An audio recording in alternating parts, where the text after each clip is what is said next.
Hi everybody, welcome to or back to the channel. So I'm in Cologne in Germany today. I'm going to talk about why I'm enjoying taking photos that don't scream for attention.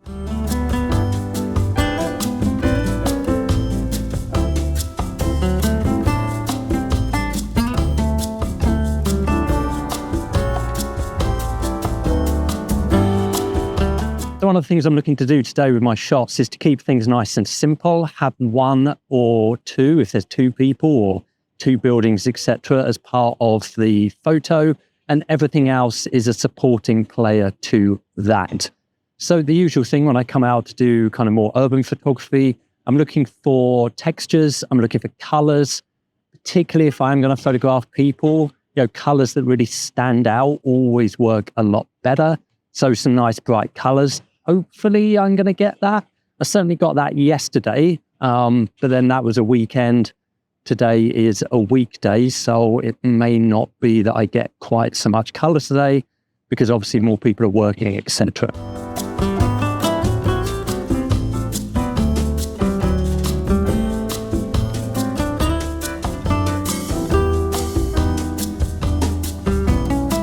So I certainly wouldn't describe myself as a street photographer. So even though I am coming out into the city, doing kind of street photography, I still want to put my own spin on it. So rather than having lots of photos of lots of people in crowded areas, I'm really trying to restrict it and reduce.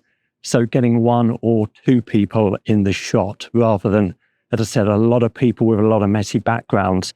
I really like to keep my photos simple. And, as I said in a previous video, less is more. The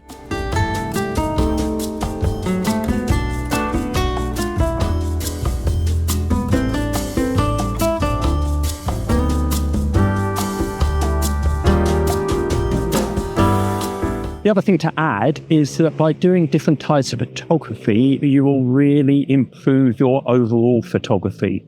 So I'm learning new things by doing street photography.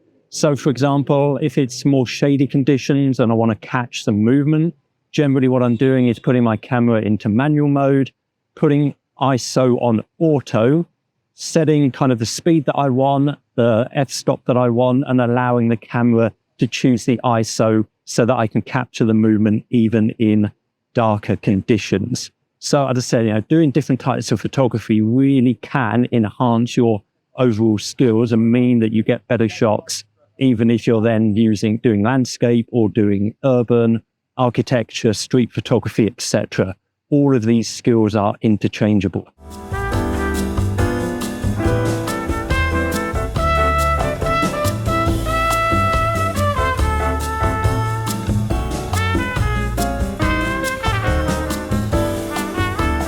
So I mentioned this in one of my earlier videos, but I really want to start getting into the habit of looking for some storytelling, trying to convey kind of sense of feelings in my shots as well.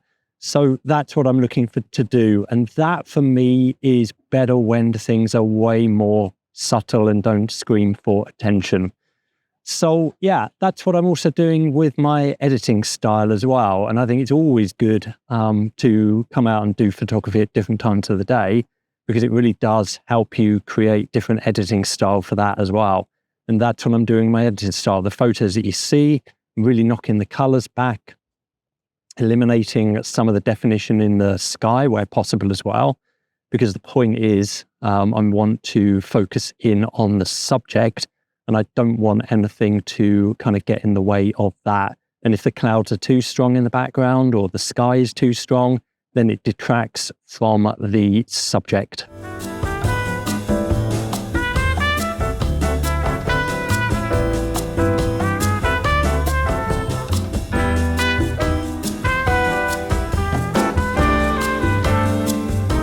So from a storytelling perspective, really thinking about shots where I can leave the audience kind of wondering what is going on in the photo, or just taking something that has maybe an element of humor to it, something like that. But also I like to do a lot of architectural photography as well. So again, it's just a case of looking around and really trying to find things that, again, suit the weather conditions. It's a pretty warm day today.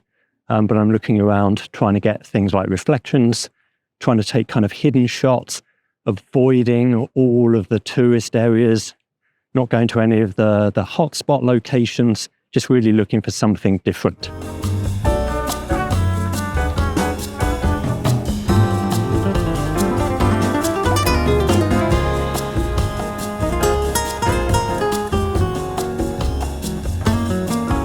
So as many of you know, I stopped using Instagram, it must be about 6 months ago now. And for me, that has really helped me, firstly, to expand my photography. Secondly, to really think about my own editing style.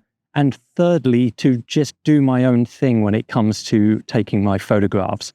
I mentioned this before in a video that, I was looking at social media, really firstly judging myself against other photographers, which is never a good idea. And also, a lot of these guys are professional photographers, so they have a lot more time, and that's their job to go and take great photos and make the most of good weather conditions, etc. But secondly, as I said, it can be really easy just to kind of follow a trend, something that you think is going to get you a lot of kind of social media hits. But, for me, I'm definitely not interested in that in photography. I'm really keen now on sticking to my own style, which is why I've created my own presets.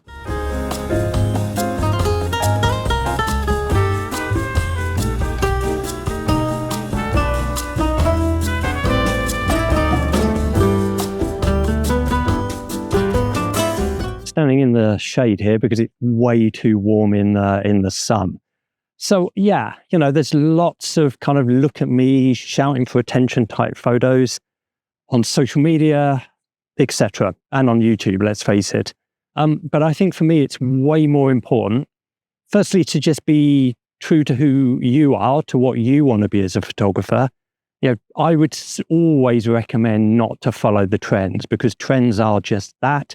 Yes, they may get you more buzz on Instagram, but it's just going to be a trend. And, you want really photos that you can look back on in a year, 5 years, 10 years time. Firstly, to see the progression of your photography, but also photos that have more longevity. And I think, those everyday regular shots are going to have more longevity than following some kind of fashion trend, or photography trend, I should say, on social media.